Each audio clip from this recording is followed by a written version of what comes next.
우리 아이들 노트 다 썼지요? 지금은 있는 것 같아요. 노트 안 잊어버리고 좀 해야 되는데 잊어버려서. 예. 자, 오늘부터 한 2시간 정도 고린도전서 1장을 살펴보려고 합니다. 창세기 우리가 1장부터 11장 그거를 쭉 살펴보고 나서 그 다음에 전도서를 준비하고 있었는데 중간에 신약 성경을 좀 한번 봤으면 좋겠다라는 생각이 들어서 살펴보다가 우리 고린도전서 1장만 좀 살펴보야겠다라는 생각이 들어서 살펴보려고 합니다.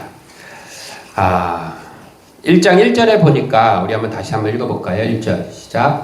하나님의 뜻을 따라 그리스도 예수의 사도로 부르심을 받은 바울과 형제 소스데네. 네, 여기 보니까 소스데네라는 사람이 나옵니다.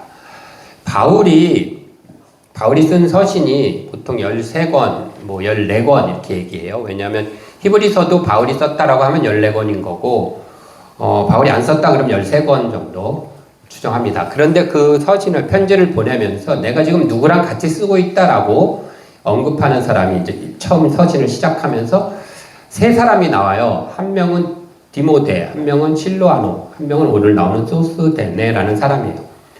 주로 나오는 사람이 디모데입니다. 디모데는 바울의 제자이면서 아들 같은 사람이에요. 영적인. 그리고 동역자이고 사역자였어요. 그래서 디모데와 같이 내가 쓰고 있다 이렇게 여러 번 나와요. 근데 이제 데살로니가서에서 한번 실로아노가 언급이 돼요. 실로아노가 누구냐면 여러분들 잘 모르시죠? 근데 잘 아는 사람이에요. 실로아노가 누구냐면 신라예요. 신라. 바울과 신라 이렇게 할 때. 근데 이제 신라는 그 아람어 이름이고 실로아노는 로마식 이름이에요. 그래서 바울이 로마식으로 이제 편지를 쓸 때는 실로아노 이렇게 씁니다. 예루살렘에 있던 유명한 지도자였어요. 신라도. 근데 데살로니가 교회를 바울과 실로아노와 디모데 셋이서 창립을 해요. 설립을 한 거예요. 그러니까 데살로니가 교회 편지 쓸 때 당연히 바울이 실로아노랑 디모데 같이 쓰고 있어 이렇게 하는 거 자연스럽죠, 그렇죠? 그렇게 해서 실로아노가 한번 들어가는 거예요. 주로 이제 디모데에게 같이 들어가고. 그런데 고린도서에서 유독 딱 한 번 소스데네라는 사람이 지금 언급되고 있어요. 내가 소스데네랑 같이 너희한테 쓰고 있어 이렇게 얘기해요. 근데 소스데네가 그러면 고린도 교회를 설립할 때 같이 있었던 사람이냐? 아니에요. 우리가 알듯이 고린도 교회는 바울과 브리스길라와 아굴라라는 부부가 함께 만나서 세운 창립 멤버예요. 그리고 지금 바울이 에베소에 와 있는데 이 에베소에서도 지금 브리스길라와 아굴라랑 같이 있어요. 그러니까 당연히 브리스길라와 아굴라랑 너희한테 편지 쓴다 이게 더 자연스럽잖아요. 그런데 밑도 끝도 없이 갑자기 소스데네를 언급을 하고 있어요. 여기에는 의도가 있다라는 거죠. 아주 중요한. 그런데 그게 뭔가를 위해서는 소스데네가 누군가 들어본 것 같은데 그렇죠? 살펴볼 필요가 있죠. 사도행전 18장에 보면 사도 바울이 이제 고린도에서 사역을 기록하고 있어요. 고린도에서 사역을 기록하는데 2차 전도 여행 때 이제 사도 바울이 사역이 좀 될만하면은 유대인들이 쫓아오고 패고 될만하면은 깡패 사갖고 쫓아오고 피하다가 아테네까지 들렸다가 쫓겨간 곳이 이제 고린도라는 지방이에요. 갔는데 마침 그곳에서 아까도 언급했던 브루스길라와 아굴라라는 부부를 만나요. 그 집에 거하면서 텐트, 천막을 만들어서 판매도 하고 복음을 전파합니다. 그 회당에 가갖고 유대인들하고 헬라인들, 여기서 헬라인이라 그러면 우리가 그냥 헬라 문화 막 이런 거 생각하냐 그게 아니라 그리스인을 얘기해요. 그리스 사람을 헬라인이라고 그래요. 유대인들과 왜냐하면 고린도가 그리스 지역이에요. 그러니까 그리스 사람들한테 복음을 전했어요. 그랬는데 이제 유대인들이 막 겁을 하죠. 그랬더니 바울이 너희한테 안 가고 이제 내가 이방인한테 가겠다. 그래서 나왔어요. 그리고 복음을 전해서 한 1년 6개월 그곳에서 이제 하나님께서 또 꿈에 나타나셔서 힘을 내라. 내 백성이 많다. 복음을 전했어요. 그래서 많은 기부인도 믿고 회당장들도 막 믿고 이래가지고 잘 됐어요. 1년 6개월 좀 지났을 때 유대인들이 이제 바울을 보다 못해서 재판을 겁니다. 그래서 총독이었던 갈리오한테 이제 소송을 걸어. 이 사람 이상한 사람이니까 어떻게 좀 벌을 주세요. 그렇게 얘기를 했어요. 근데 그도 그럴 것이 이해가 좀 가는 게 뭐냐면 바울이 처음에는 브리스길라와 아굴라 집에 이렇게 같이 살았잖아요. 그러다가 유대인들이 막 거부하니까 내가 너네 떠나서 이제 이방인한테 갈 거야. 그리고 나서 바울이 이사를 가요. 그 디도 유스도라는 사람 집으로 이사를 가요. 근데 이 집이 어디 있었냐면 회당 옆에 있었어요. 그러니까 유대인들 회당 내가 너네 떠날 거야. 그리고 그 회당 옆에 살면서 1년 6개월간 이제 고린도에 복음을 전하고 사람들을 가르친 거예요. 그러니까 바울이 거기 사니까 고린도에 있는 성도들이 수시로 바울이 사는 곳에 와서 이제 강연도 듣고 가르쳤으니까 성경 공부도 하고 했을 거 아니에요. 근데 그게 점점 숫자가 늘어나니까 이 회당 갈 때마다 조개만큼 늘어난단 말이에요. 그러니까 좀 안 좋았겠죠. 여러 가지 이유도 있었겠지만 그것도 있을 것 같아요. 지금 이 내용은 다 성경에 나오는 거예요. 사도행전 18장에 다 있는 내용이에요. 그 옆집으로 가서 사는 거 이런 것들 다 회당 옆집. 어쨌든 그래가지고 소송을 걸어서 데려갔어요. 바울을 데려가서 갈리오 총독 앞에 서갖고 이 사람은 어떻게 나쁜 사람이다. 이단이 이상하다 했더니 갈리오 총독이 이제 바울이 변명하려고 딱 했는데 갈리오 총독이 딱 막고 그런 일에 대해서는 나는 상관하지 않을 거다. 그리고선 내쫓아 버렸어요. 재판 성립이 안 됐어. 그러니까는 바울을 잡아서 끌고 갔던 그 유대인들이 막 화는 났는데 일이 안 됐잖아요. 얘를 넘겨야 되는데. 그러니까 이제 그 분을 누구한테 토해내냐면 그 일을 주동했던 회당장이 있을 거 아니에요. 그러니까 회당장한테 리더가 있잖아. 그러니까 리더한테 가갖고 너 때문에 이 일 하나도 똑바로 못하고 그래갖고 그 리더를 거기서 막 때려요. 그 사람이 누구냐? 얻어맞았던 소스데네다. 그러고 나서 바울은 그 일이 있고 나서 이제 그곳에서 사역을 더 못하고 떠나서 이제 에베소로 간 거예요. 자, 그럼 그 소스데네 입장에서 보세요. 바울 입장에서는 당연히 그 소스데네가 자기를 재판에 넘기려고 했던 주동자니까 뭐 좋지 않았겠죠, 관계가. 소스데네 입장에서도 마찬가지 아닐까요? 바울 때문에 자기가 얻어맞은 거예요. 회당장 역할을 제대로 하지도 못했을 것 같아요. 그쵸? 뒤에 보면 그래요. 어쨌든 못하고 그러니까 했는데 그 소스데네가 지금 바울 옆에 있다라는 얘기를 바울이 쓰고 있는 거예요. 조금 뜬금없죠, 그렇죠? 근데 쓰고 있어요. 자, 왜 그럴까? 어떻게 소스데네가 바울 옆에 있을까? 몰라요. 기록은 안 돼 있는데 고린도전서 4장에 보면 이런 내용이 살짝 나와요. 4장 12절에 보면 바울이 그냥 자기 얘기를 이렇게 하는 얘기인데 이런 얘기를 해요. 11절부터 보면 바로 이 시각까지 우리가 바울 자신이 줄이고 목마르고 헐벗고 매맞고 정처가 없고 그 이제 선교 사역 얘기하는 거죠. 수고하고 친히 손으로 일도 하고 고린도에서 일도 했잖아요. 그 다음에 모욕을 당한 즉 어떻게 했대요? 축복했고 박해를 받으면 참고 비방을 받으면 권면했다라는 거예요. 그러니까 아마 소스데네에게도 박해를 받으면 참고 비방하면 권면도 하고 이러지 않았을까? 라는 추측일 뿐이지 기록은 없어요. 근데 어쨌든 바울이 그 이름을 얘기하고 있습니다. 바울은 고린도 교회에 대해서 잘 알았어요. 관심도 많았어요. 1년 6개월 저희가 했잖아요. 관심도 많았어요. 근데 잘 알 수밖에 없는 게 우리가 읽은 본문 1장 11절에 보면 이렇게 돼 있어요. 내 형제들아 글로의 지편으로 너희에 대한 말이 내게 들리니 바울이 고린도에 있었는데 고린도 에베소에 있었는데 고린도 교회가 잘 있나? 궁금할 때마다 글로에라는 여성이 있는데 이 여성은 아마도 고린도와 에베소로 오가면서 무역을 했던 여성이었던 것 같아요. 이 여성이 성도예요. 고린도에서 소식을 듣고 에베소에 있는 바울에게 와갖고 고린도 이야기를 막 하는 거예요. 소문이 있는데 막 이렇대. 그래서 막 바울 사도한테 어떻게 하면 좋아요? 막 얘기를 하는 거예요. 좋은 얘기만 들은 게 아니라 안 좋은 얘기도 막 들렸어요. 그러고 있는 차에 7장 1절을 가보시면 이렇게 돼 있어요. 7장 1절 너희가 쓴 문제에 대하여 말하면 이렇게 돼 있죠. 너희가 쓴 문제 이렇게 돼 있잖아요. 그러고 있는 차에 고린도에서 고린도 교회 문제를 갖고 편지를 들고 바울한테 오는 사람이 있었어요. 그래서 바울한테 도착했어요. 여기서 너희가 쓴 문제 그러면 그들이 써서 보낸 우리 교회 이런 문제가 지금 있습니다. 바울 선생님 어떻게 할까요? 라고 써준 거예요. 그러니까 고린도 전서는 어떻게 돼 있냐면 1장부터 6장까지는 바울이 이 글로에라는 사람한테 들은 얘기 또 주변에서 들은 얘기에 대한 고린도 문제에 대한 얘기를 하고 있어요.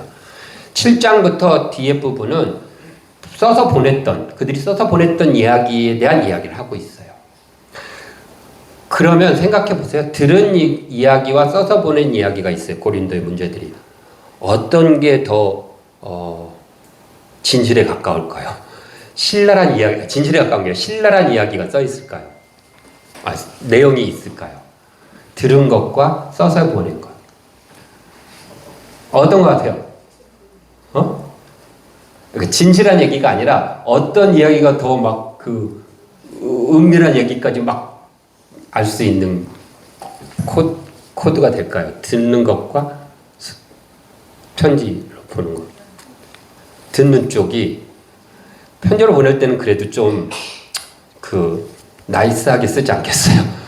우리 좀 음행에 관계된 문제가 좀 있어요. 뭐 이런 식으로 썼을 거예요. 근데 듣는 얘기에는 막 어떤 일이 있었냐면요. 거기서 어떤 놈이 미친 놈이 자기 엄마랑 음행을 저질렀답니다. 선생님. 그리고 그걸 또 자랑하고 떠벌리고 있답니다. 이게 5장에 나오는 내용이에요.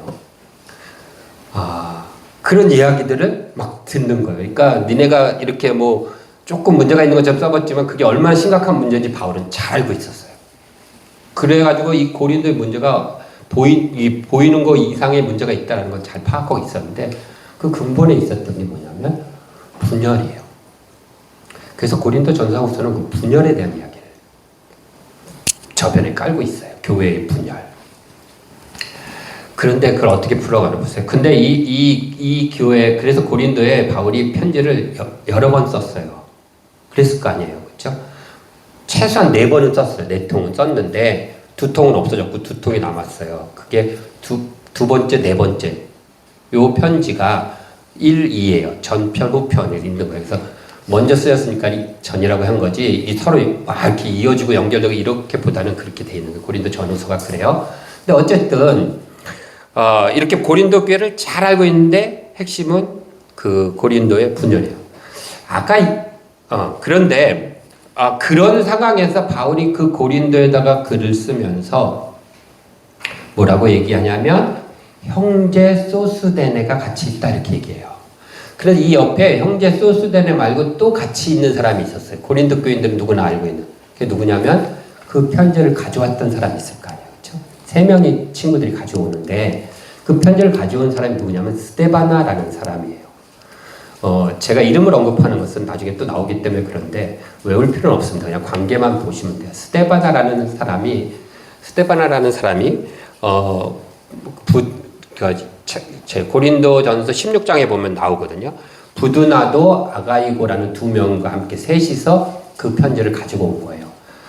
고린도에서 에베소까지 거리는 한 1300km 정도 됩니다. 육로로. 배를 타고 가면 빨리 가면 4, 5일이고 기본적으로 한 15일 걸리는 거리예요. 1300km면 여기서 블라디보스토크까지가 930km 정도 되니까 더 먼 거리. 물론 직선거리지만 그러니까 굉장히 한 달 넘게 이렇게 와야 되는 그런 곳을 온 거예요. 3사람이. 아까 얘기했던 스데바나라는 사람은 누구냐면 이 사람은 우리가 읽은 본문에 나옵니다. 1장 16절에 보시면 내가 또 스데바나 집 사람에게 세례를 줬다 그래요. 그래서 바울이 세례를 줬던 사람이에요. 그러니까 바울과 아주 친한 사람이에요. 바울을 잘 따르고 바울의 복음을 잘 믿고 그랬던 사람이 스데바나예요. 잘 먹혔던 사람이에요. 그에 비해서 소스데네는 바울의 복음, 바울과 껄끄러운 사람이죠. 그런데 바울은 소스데나를 언급하면서 형제라 그래요. 그리고 1장 2절에 뭐라 하냐면 고린도에 있는 하나님의 교회 이렇게 얘기해요. 이게 무슨 말이냐면 바울은 지금 이 얘기하고 있는 거예요. 이것이 교회다라는 거예요. 너희들이 막 이렇다 저렇다 분열되고 싸우는데 하나는 아볼로파비 개바파니 싸우는데 그게 교회야. 교회는 나하고 마음이 맞는 사람만 있는 게 아니라 이렇게 나를 대적했던 사람도 형제다라고 같이 있는 게 그게 교회인 거야 라는 거예요. 그러면서 바울이 뭐라고 얘기하냐면 9장 2절에 고린도에 있는 하나님의 교회 곧 그리스도 예수 안에서 어떻게 된 거래요? 거룩하여지는 사람들이다라는 거예요.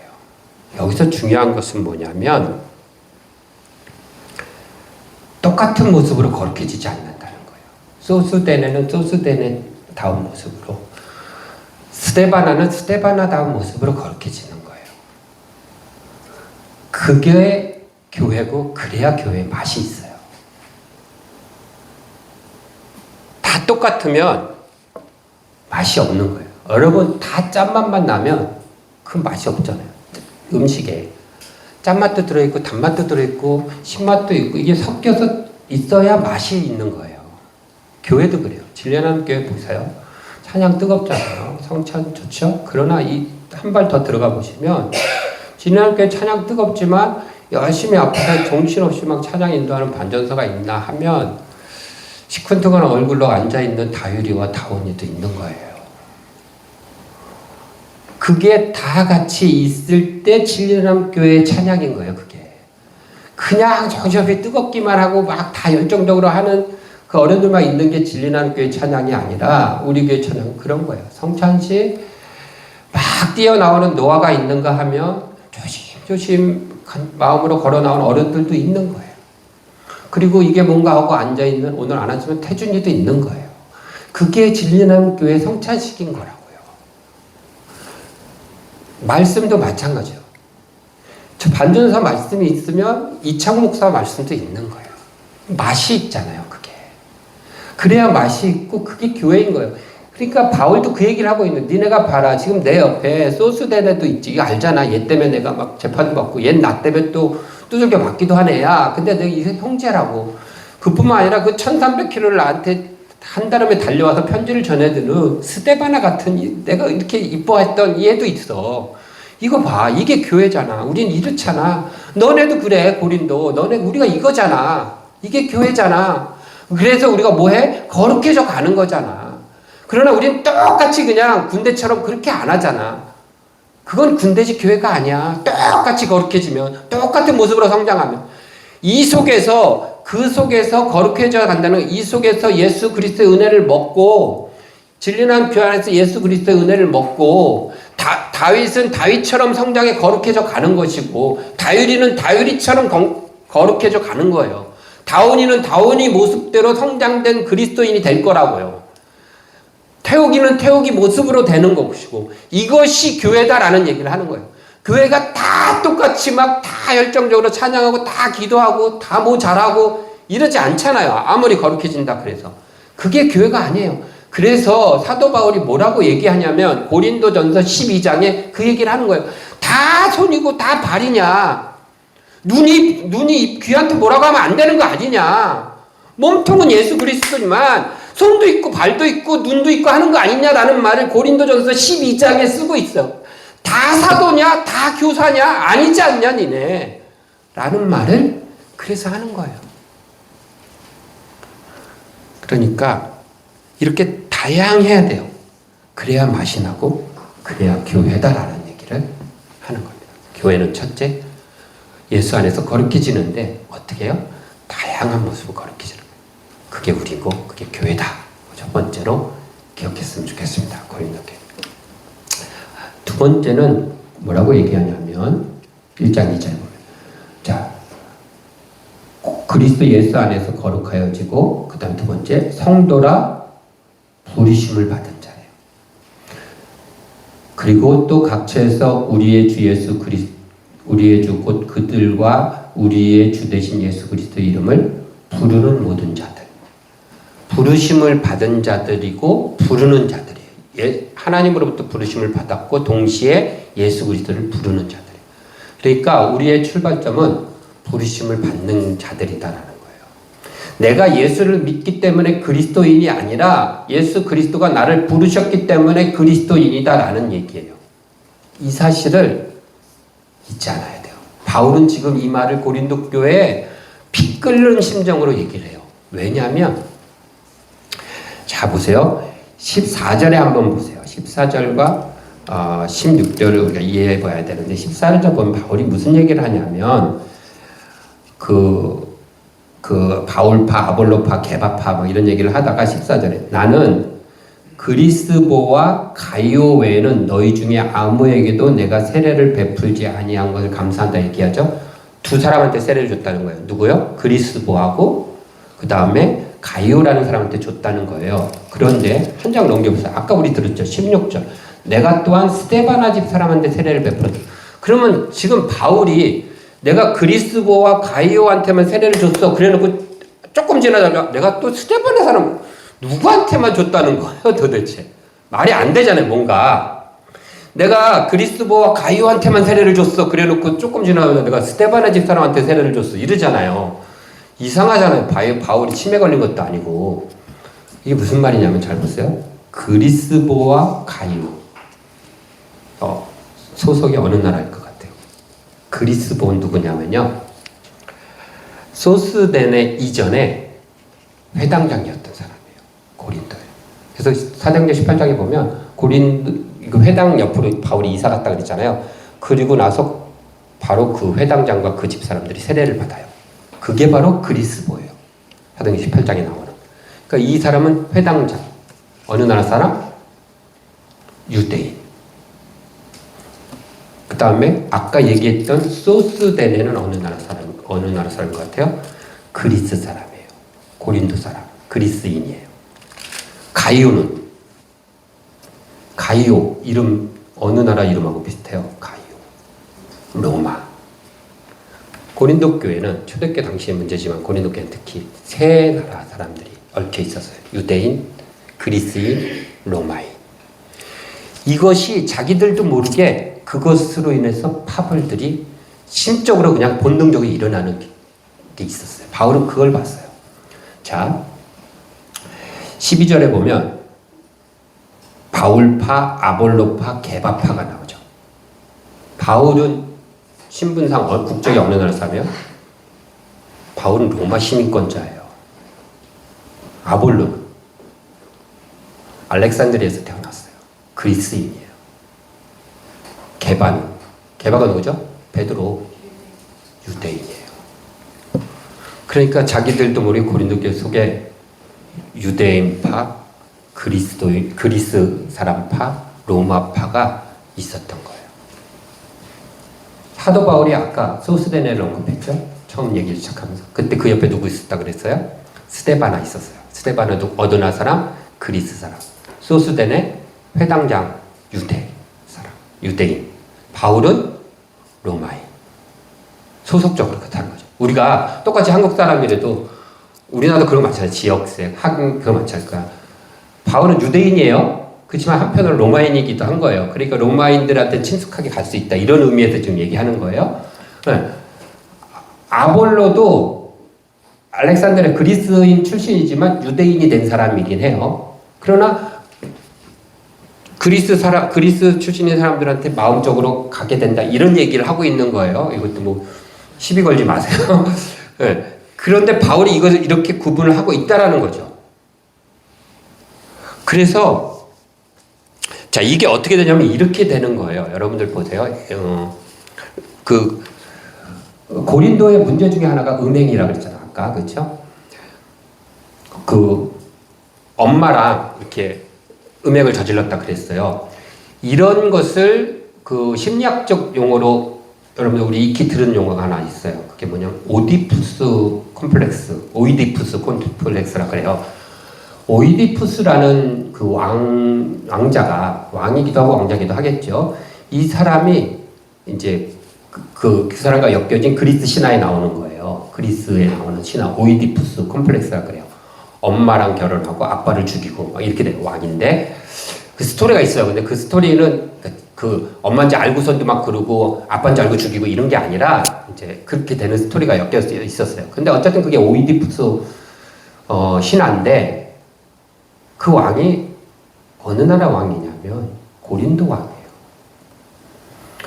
물론 그 아버지, 자기가 죽인 그 아버지는 고린도가 아니라 테베라는 지역의 왕이에요. 그러니까 스토리가 있다 그랬잖아요. 테베의 왕자였는데 태어나자마자 고린도로 어떻게 이렇게 와갖고 하는 스토리들이 있어요. 근데 어쨌든 그게 고린도 지역이에요. 배경이. 그러니까 이 고린도라는 곳에서 그런 얘기들이 들려왔겠죠. 그러니까 그런 일도 벌어지고 그걸 자랑까지 할 정도로 이런 일들이 그 고린도에 있었어요. 그러면 생각해 보세요. 아까 고린도 그리스 사람, 로마 사람, 유대 사람들이 고린도 교회 안에 있어요. 그런 일을 벌일 확률이 높은 사람이 어느 셋 중에 어디 부를까요? 그리스 사람일 확률이 높죠. 고린도 사람. 그러면 바울이 이제 그런 인간들은 교회에서 상종도 하지 말고 쫓아버려라 그랬어요. 쫓아버렸어. 그럼 나머지 그러나 교회에서 그런 일들이 이슈가 됐겠죠. 그러면 로마 출신인 그리스도인과 유대인 출신인 그리스도인들이 자연스럽게 저 고린도 출신 그리스인들 저것들 라는 묘한 생각들이 저런 짓거리나 하고 되지 않았겠어요? 우상에게 바쳐진 죄물 먹는 문제가 그 다음에 나와요. 그렇죠? 고린도에서 우상에게 바쳐졌던 재물을 꺼리낌 없이 막 먹을 수 있었던 사람들은 세 부류 중에 어떤 부류에 들어갈까요? 유대인들은 좀 힘들었을 거예요. 암만 지금도 유대인들은 음식 잘 함부로 안 먹잖아요. 그때 당시에도 유대인 그리스도인들은 고린도 교회에 있던 유대인 그리스도인들은 그거하고는 관계없이 금에 쓸 확률이 높아요. 그런데 로마인 그리스도인들과 그리스에 있는 그리스도인들은 조금 더 쉽게 그것을 하지 않았을까요? 그러면 유대인이었던 그리스도인들은 그 교회 안에서 유대인 출신 그리스도인들은 그 사람들 로마 출신 이런 사람들 보면서 아유 저것들 하나님을 믿는다면서 저거를 아무렇지도 않게 이렇게 먹고 있어 이런 거죠. 오늘의 운세 아무렇지도 않게 하지 마세요. 몇 번 얘기합니다. 교회 다니는 사람이 그게 뭐 어떠냐고요. 아무것도 아니지. 그러니까 그렇게 되는 거예요. 같은 교회지만 나는 그게 정말 막 질색을 하는데 어떤 젊은 그리스도인들 같은 경우는 아무렇지도 않은 느낌이 가듯이 이게 문화가 그렇게 되는 거예요. 그러니까 그 안에서도 그런 게 생겨났겠죠. 그 문제들 뿐만 아니라 그것으로 인한 분열이 자기들도 모르게 있는 거예요. 자연스럽게. 성찬식을 하게 되면 성만찬, 애찬을 하게 되면 빨리 오는 사람 막 음식 좋은 거 맛있는 거 가지고 오는 사람들은 로마 출신인 사람들과 그리스인 출신인 사람들이 많았겠죠. 그거에 비해서 종이나 유대인이나 이런 좀 그 사회에서 힘이 없는 민족 출신인 사람들은 늦게 오거나 좋은 음식 가지고 오지 못했겠죠. 로마 시민권자들은 잘 살았으니까 떵떵거리고 어쨌든 권세도 있고 그럼 이 사람들은 맛있는 거 갖다가 먹겠죠. 그러면 단순히 바울이 성찬의 문제가 지금 고린도에 나오잖아요. 애찬의 이 문제도. 그럼 단순히 너희들이 성찬할 때 종이나 많은 부자나 같이 먹어서 잘 먹어라 이 얘기를 하고 있지만 그 이면에는 그것으로 인하여 발생될 분열과 파벌에 대한 이야기를 알고서 하는 거예요. 바울이 의도적으로. 그래서 그 속에는 그런 것들이 들어있는 겁니다. 그래서 그들에게 바울이 이런 얘기를 하는 거예요. 24절에 가보시면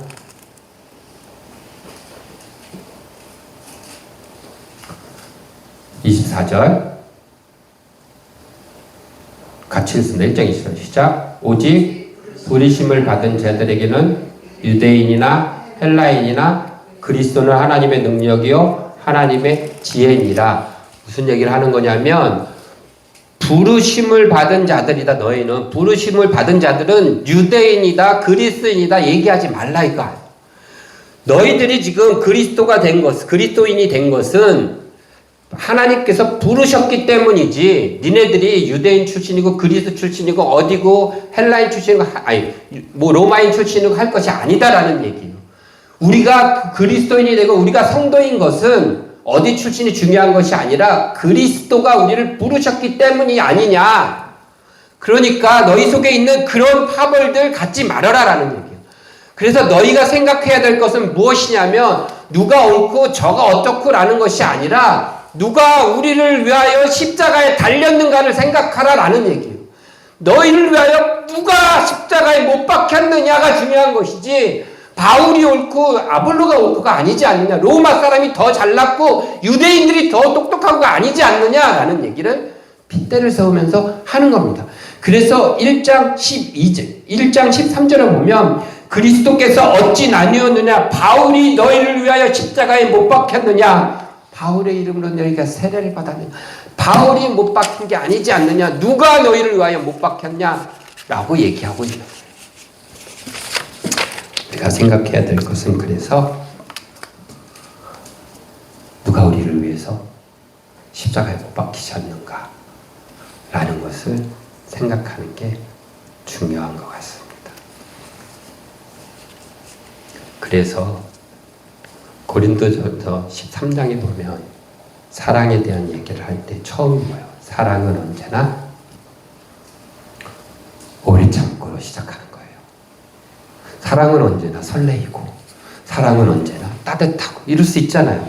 사랑은 언제나 생각나고 문자하고 이렇게 할 수도 있는데 그렇지 않고 사랑의 시작은 어떻게 하는데요? 오래 참는 것부터 시작하는 거예요. 애들 키워보셨잖아요. 안전사 아들들 키워봤잖아요. 사랑하지? 사랑하려면 오래 참는 것부터 시작하는 거야. 사랑은 그래서 오래 참는 게 시작이에요. 교회 안에서도 그런 거예요. 보면서 거룩해질 거잖아요. 근데 어떻게 해야 돼요? 오래 참고 지켜봐 주는 거예요. 그 다음에 사람 어떻게 해요? 온유하래요. 오래 참는 걸로 시작하고 온유함으로 유지해가면서 그게 사랑이 시작되는 거라고 바울이 고린도 교회에다가 얘기하고 있는 거예요. 저 여러분들에게도 얘기하는 거예요. 그래서 사랑은 언제나 오래 참고로 시작하는 거라고요. 꼭 기억하세요. 사랑은 설레이고 기분 좋은 거지만 오래 참고로 시작하는 겁니다. 교회 안에서도 그럼으로써 교회가 나눠지지 않고 그리스도의 몸으로서 나아가는 그게 고린도 교회에 대한 바울의 첫 번째 이야기입니다. 다음 시간에는 이어서 조금 더 교회에 대한 이야기 살펴보도록 하겠습니다. 우리 진리하는 교회도 이게 우리 교회잖아요. 그렇죠? 어떤 때는 좀 서툴기도 하고 시끌벅적하기도 하고 좀 매끄럽게 안 되기도 하고 하지만 우리 다윗이 열심히 드럼을 돌리긴 하지만 어쩔 땐 돌리다가 삐끄덕거리기도 하고 박자가 하나 남아 막 이러기도 하고 그런 거죠. 그렇지만 뭐 박수도 엇박자로 박수 치는 사람도 있고 제박자로 치기 때문에 이게 막 하지만 그게 우리 진리하는 교회의 찬양인 거잖아요. 그래서 우리 진리하는 교회가 진리하는 교회다운 거고 그래 맛이 나고 보이는 거잖아요. 그런 거예요. 다 똑같아지지 말고. 그러나 그 안에서 멈춰 있는 것이 아니라 그 안에서 계속 다윗이는 고개를 숙이고 찬양을 안 하는 것이 아니라 거룩해져 가는 거죠. 그러다가 또 입을 벌리고 오늘은 또 찬송가를 부르더라고요. 아까 539장을 부르는데 내 눈치를 슬슬 보면서 불러요. 입을 주물려. 제가 왜 찬송가를 하나 택하면 한 달씩 가냐면 우리 아이들 익숙해지라고 하는 거거든요. 그렇죠? 붙다 보면은 멜로디가 익숙해지고 가는 거예요. 그럼 그 모습이 또 맛이 되는 거잖아요. 이러다가 어느 날 다온이 교회 오기 싫다고 맨날 주일마다 그러다가 어느 날 다온이가 또 성령을 팍 받아서 교회만 가겠다고 막 교회 안 가냐고 교회에서 살고 막 금식하고 이러다가 신학교 간다 그러고 막 이렇게 한다면 그것도 마실 거 아니에요. 우리가 야 얘가 이랬어 이게 얼마나 또 맛있는 이야기거리가 되겠어요. 여러분. 이게 교회인 거잖아요. 그렇죠? 그리고 이 안에서 누군가는 또 막 실패하고 막 이럴 수도 있어요. 그럼 또 그거 같이 또 아파하고 또 위로도 해주고 이러면서 가는 게 교회인 거예요. 그러면서 거룩해 나가는 우리 교회가 되면 좋겠습니다. 오래 참고 그쵸? 부르심을 받았으니까 나를 위해 십자가에 못 박힌 분은 예수 그리스도다 라는 것 잊지 않고 살아가는 우리 교회가 되기를 바랍니다. 기도합니다.